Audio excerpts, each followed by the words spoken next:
নমস্কাৰ বন্ধু বান্ধৱীসকল, মই মহম্মদ মন্দিৰা। আপোনালোকে চাই আছে ৱাছিম ক্ৰিয়েশ্যন। আজি আপোনালোকৰ আগত এটা নতুন ভিডিঅ' লৈ আহিছোঁ। আজিৰ ভিডিঅ'ৰ বিষয়বস্তু হৈছে ভাৰতীয় সংবিধানৰ ৰচনা। নিশ্চয় এই ভিডিঅ'টো শেষলৈকে চাব। এই ভিডিঅ'টো শেষলৈকে চালে ভাৰতীয় সংবিধান ৰচনাৰ ক্ষেত্ৰত যদি আপোনাৰ কিবা আশংকা আছিল, নিশ্চয় এই আশংকা দূৰ হ'ব বুলি মই ভাবোঁ। বন্ধু বান্ধৱীসকল, আমি জানো যে আমাৰ দেশখন এসময়ত ভাৰতবৰ্ষটো ব্ৰিটিছসকলৰ অধীনত আছিল। এই দেশখন ব্ৰিটিছসকলৰ অধীনৰ পৰা স্বাধীনতা লাভ কৰিবৰ কাৰণে প্ৰতিজন ভাৰতীয় লোকেই এই স্বাধীনতা সংগ্ৰামত অংশগ্ৰহণ কৰিছিল। আৰু যেতিয়াৰ পৰা মহাত্মা গান্ধীৰ এই স্বাধীনতা সংগ্ৰামত আৱিৰ্ভাৱ হৈছিল, তেতিয়া এই স্বাধীনতা সংগ্ৰামে এক নতুন ৰূপ ধাৰণ কৰিছিল। মহাত্মা গান্ধীয়ে তেতিয়াই চিন্তা কৰিছিল যে ভাৰতীয় লোকসকলৰ কাৰণে নিজে ৰচনা কৰা এটা সংবিধানৰ প্ৰয়োজন আছে। এই চিন্তা কৰি তেওঁ 1922 চনত এখন ভাৰতীয়সকলৰ দ্বাৰা ৰচিত সংবিধানৰ দাবী উত্থাপন কৰিছিল। আৰু 1924 চনতে স্বৰাজ পাৰ্টীয়ে এখন সংবিধান সভাৰ দাবী কৰিছিল। আৰু সেই মৰ্মে বহু আইন কানুনৰ পিছত 1940 চনত আগষ্ট প্ৰস্তাৱৰ জৰিয়তে এই সংবিধানৰ সভাৰ যিটো প্ৰস্তাৱ, এই প্ৰস্তাৱটো মানি লৈছিল। আৰু 1946 চনত কেবিনেট মিছন যেতিয়া ভাৰতলৈ আহিছিল, আহি এই সংবিধান ৰচনা কৰাৰ এটা প্ৰস্তাৱ আগবঢ়াইছিল। আৰু এই প্ৰস্তাৱ মৰ্মে ৰাজেন্দ্ৰ প্ৰসাদৰ নেতৃত্বত এখন সংবিধান সভা গঠন কৰা হৈছিল। আৰু এই সংবিধান সভাৰ অধীনতে ডক্টৰ V.R. আম্বেদকাৰৰ নেতৃত্বত এখন খচৰা সমিতি গঠন কৰি দিয়া হৈছিল।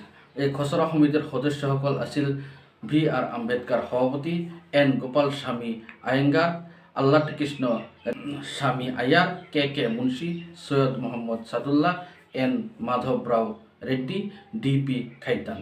1948 চনৰ জানুৱাৰী মাহত সংবিধানৰ খচৰা জনতাৰ বাবে এই খচৰা কমিটিয়ে প্ৰকাশ কৰিছিল।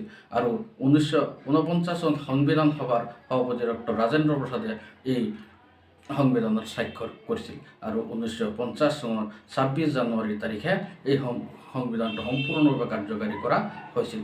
এই সংবিধানখন প্ৰস্তুত কৰিবৰ কাৰণে সংবিধান সভাৰ সময় লাগিছিল 2 বছৰ 11 মাহ 18 দিন। সংবিধানখন ৰচনা কৰিবৰ কাৰণে খচৰা সমিতিয়ে পৃথিৱীৰ প্ৰায় 50খন দেশৰ সংবিধান অধ্যয়ন কৰিব লগা হৈছিল।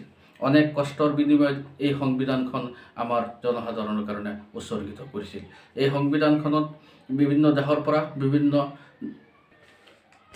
সংবিধান অধ্যয়ন কৰি, ব্ৰিটিছ সংবিধানৰ পৰা সংসদীয় গণতন্ত্ৰ, আয়াৰলেণ্ড সংবিধানৰ পৰা ৰাষ্ট্ৰৰ নিৰ্দেশাত্মক নীতি, ফৰাচী সংবিধানৰ পৰা স্বতন্ত্ৰতা, সমতা আৰু ভাতৃত্ববোধ, মাৰ্কিন যুক্তৰাষ্ট্ৰৰ সংবিধানৰ পৰা মৌলিক অধিকাৰ, কানাডা, অষ্ট্ৰেলিয়া আৰু দক্ষিণ আফ্ৰিকাৰ সংবিধানৰ পৰা যুক্তৰাষ্ট্ৰীয় শাসন ব্যৱস্থা, এইকেইটা নীতি এই সংবিধানত অন্তৰ্ভুক্ত কৰিছিল।